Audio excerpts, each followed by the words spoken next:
Pois é. Ali vem um.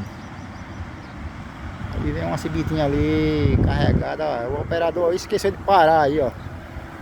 Bateu com força. Aí bateu mais com força aí, ó.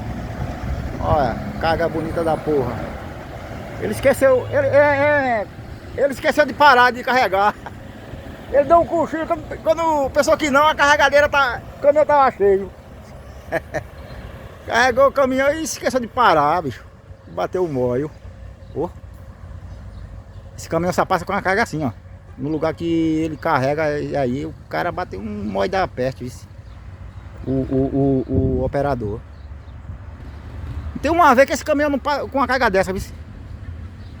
É, rapaz. Móio da bexiga. Fornecedor, meu filho. A valia da usina é esse cano de fornecedor. É onde ela ganha.